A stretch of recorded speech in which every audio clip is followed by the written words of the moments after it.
Welcome back to another interesting tutorial about Windows PC, and in today's video I'm going to show you on how to boost your PC speed by deleting some of the Temp files in your Windows PC. So let's find out.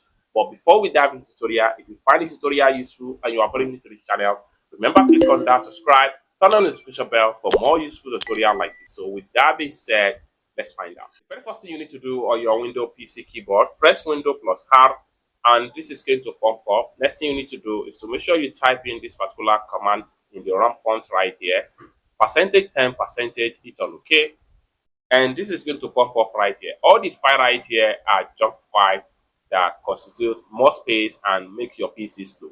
But what you need to do right here is to make sure you delete every file right here. And for you to do that, press Ctrl plus A to select, press Shift key and Delete key on your keyboard, and this is going to pop up. Click on Yes. Then in a few seconds, allow everything to delete successfully. So you can see right here, you are deleting much more file and you are saving much more space on your Windows PC. Allow everything to delete successfully. Press Windows plus R again, and this is going to pop up. This time around, type in 10 and hit on OK.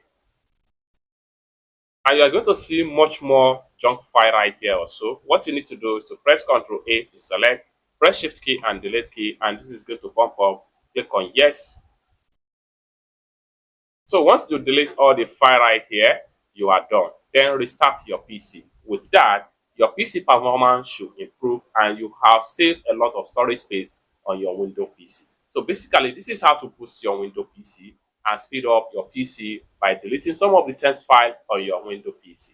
I hope you really got value for this video. For more tutorial, tips and tricks on how best to use your Windows PC, consider to subscribe. Thank you so much for watching, and I hope to see you in my next video. Bye.